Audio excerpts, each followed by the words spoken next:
Before we start the video, I just want to mention that this video is split between parts 1 and 2. Part 1 is going to be a little bit more theoretical, where I give you guys all the tips and tricks to become a stealth pro, alongside an in-game example. On the other hand, part 2 will be a live stealth outpost liberation, where I try to explain everything that's going on inside my mind.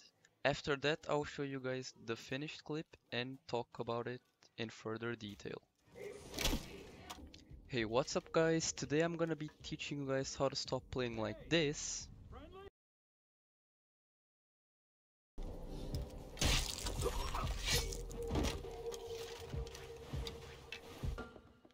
and start playing more like this.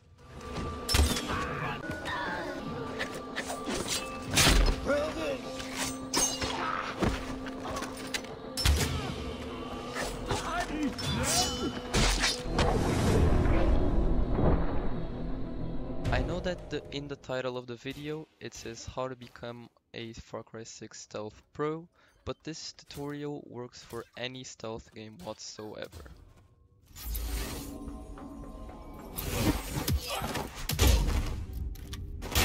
The first step in order to become a stealth pro is making sure that your character is fully maxed out and optimized for stealth. What does this mean? Well, it means having every skill in your skill tree that is good for stealth, and having an arsenal of suppressed weapons that don't make any noise. For example, let's say you're playing a Far Cry game and you want to do a wingsuit takedown on an enemy. But then you remember you don't have the death from above skill yet, so you probably end up looking like this. Or maybe you've just entered a camp and quickly realized that you didn't have any silenced weapons at your disposal. So now you're forced to playing stealth using only takedowns, which is what noobs do. And you don't want to be a noob at stealth, do you? Holy crap! That guy's screaming! So now that you're done with the first step, let's get into the next one. So for the second step, what you need to do is watch more stealth pros. Pros like Stealth Gamer BR, Novelli Gamer, Klockner, and myself, why not? Why? Well, because these legendary players are absolute badasses at every single game they play, and you can learn a thing or two from them.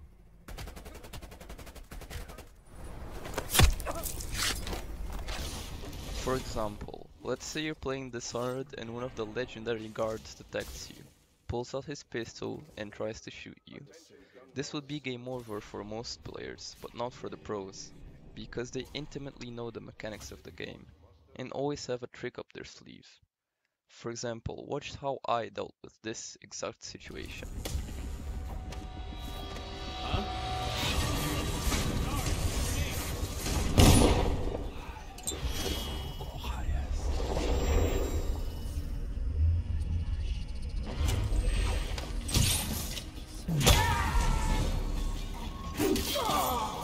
Or let's say you're playing Far Cry, and you don't know that cars can fly in this franchise, so you miss a perfect opportunity to beautifully kill an enemy and impress your friends.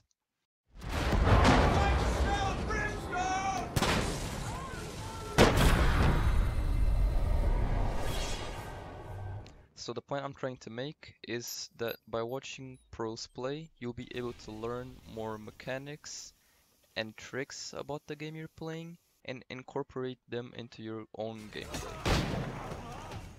I'm by no means telling you to become your favorite pro's clone, just use their ideas when and where you see fit.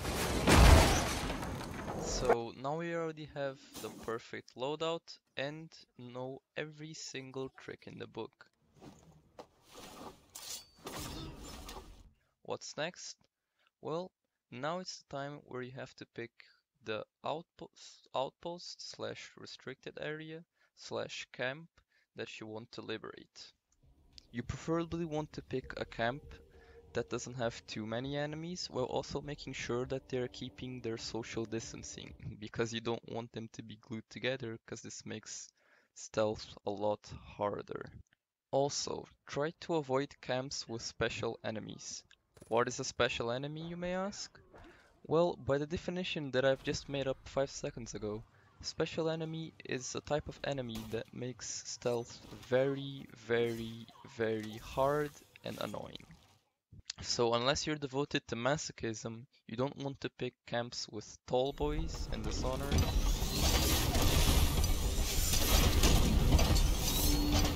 any type of drones in Watch Dogs Legion,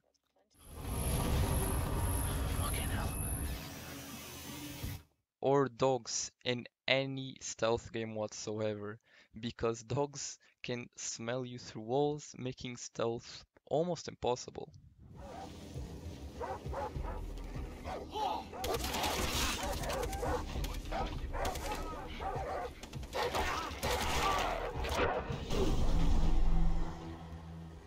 This was the best example I could think of a camp that you should not pick.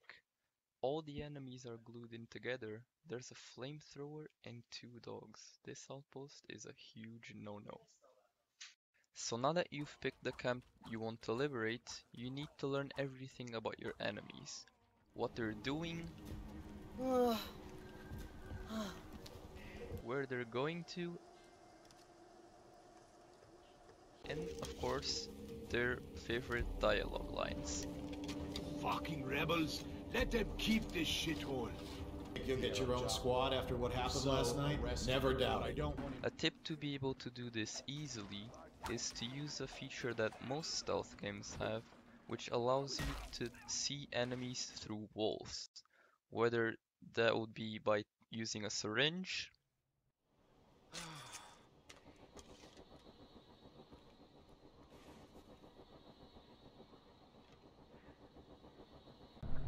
or by using your magic powers. That's right, Corvo, I'm talking about you.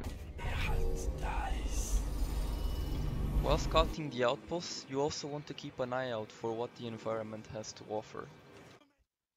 The most common way of using the environment that comes to mind is probably through explosive barrels.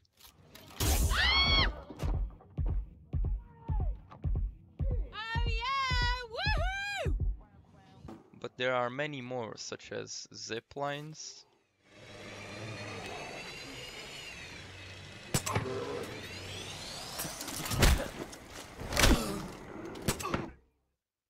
cars,